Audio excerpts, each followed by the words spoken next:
Methodist church భూముల పరిరక్షణకు CM జోక్యం చేసుకోవాలి. జహీరాబాద్లోని Methodist church, Methodist rural high school భూములను రాష్ట్ర ముఖ్యమంత్రి జోక్యం చేసుకుని వాటిని పరిరక్షించి శాంతి భద్రతలు కాపాడాలని కోరుతూ Methodist church in India Hyderabad regional conference ప్రతినిధులు జిల్లా కలెక్టరేట్ అడ్మినిస్ట్రేటివ్ ఆఫీసర్కు వినతి పత్రం సమర్పించారు.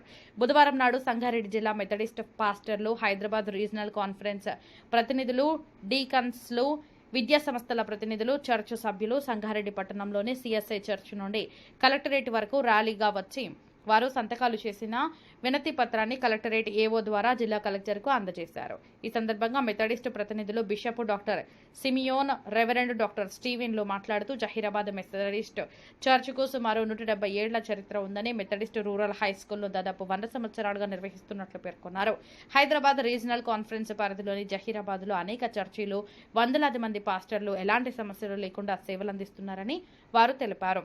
ఇటీవల కొందరు సంఘ విద్రోహ, చర్చి వ్యతిరేక శక్తులు చర్చి, పాఠశాల భూముల విషయంలో జోక్యం చేసుకుంటున్నారని, చట్టాన్ని అమలు చేసి ఆస్తులను రక్షించేందుకు రాష్ట్ర ప్రభుత్వం తక్షణ చర్యలు తీసుకోవాలని వారు విజ్ఞప్తి చేశారు. చర్చి, విద్యా సంస్థల పరిపాలన యథావిధిగా కొనసాగేందుకు అవసరమైన భద్రత, పరిరక్షణ కల్పించాలని ప్రభుత్వాన్ని కోరారు.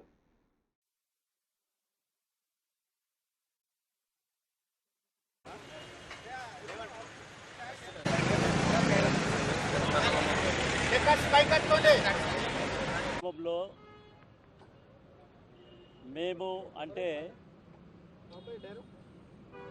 Methodist church Hyderabad regional conference నుంచి 9 జిల్లాల పంతులు గారు అంటే పాస్టర్సు, డిస్ట్రిక్ట్ సూపరింటెండెంట్స్ ఈ ఒక నిరసన వ్యక్తపడటానికి కారణం ఏమంటే, నేను వచ్చి ఒక్క సంవత్సరం పైన అయింది. జహీరాబాద్ అనే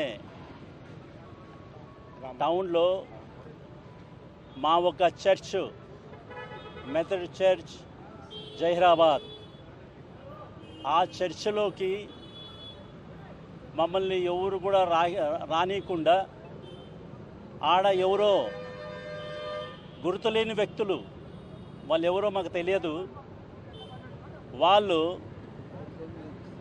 మా పైన అపప్రచారం చేస్తూ ముగ్ధులైన అంత విలేజ్లో ఉన్న విశ్వాసులను రెచ్చగొడుతూ రండి రండి రండి బిషప్ వచ్చినాడు, మా ఒక ల్యాండ్ని అమ్మనికి వచ్చినాడని తప్పు అక్రమం సందేశాన్ని రవాణించి అందరినీ ఆడ రప్పించి మేము రాకోకుండా మా పైన దాడులు జరిగాయి.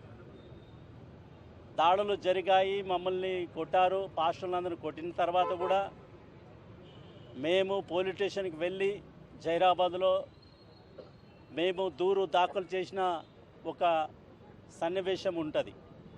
అయినా కూడా వాళ్ళు ఏమీ మాకు న్యాయం చేయలేదు. వెళ్ళిపోయి మా అపాయింట్ ప్రిన్సిపల్ని బయటేసి లాక్ చేసి, మరి చర్చ్ లాక్ చేసి, మరి డిఎస్ ఇల్లు, పాస్ట్ ఇల్లు, సేవకు అదే వాళ్ళను కూడా లాక్ చేసి, ప్రిన్సిపల్ ఇల్లును కూడా రాకుండా లాక్ చేసి దౌర్జన్యం నడుస్తున్నది. ఈ దౌర్జన్యం ఇంత నడుస్తుండగా కూడా నేను ఎస్పీ దగ్గరికి వెళ్ళాము, మళ్ళీ ఐజీ దగ్గరికి వెళ్ళాము, మళ్ళీ లోకల్ డిఎస్పీ దగ్గరికి వెళ్ళాము, మళ్ళీ ముఖ్యమంత్రులు కూడా మేము ఇచ్చాము.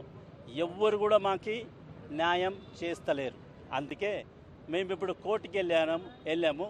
కోర్టులో ఆ కేసు నడుస్తున్నది. ఇప్పుడు మేము వచ్చిన ఉద్దేశం ఏమంటే, లాక్ వేసిన ఆ ఒక మా ప్రిన్సిపల్ ఇల్లు తెరవాలా, మళ్ళీ ఆయమ్మ ఆఫీసు లాక్ వేసిన ఆఫీసు తెరవాలా, మరి మా ఒక యాజకుల్ని ఆ ఒక చర్చిలో మేము పోయి అనుమతి అవసరం లేదు వాళ్ళది, మిమ్మల్ని రప్పించి మా ఒక పని మేము చేయాలా, వాళ్ళ పని వాళ్ళు చేయాలా. ఇదే మా ఒక నిరసనకి ముఖ్య కారణము.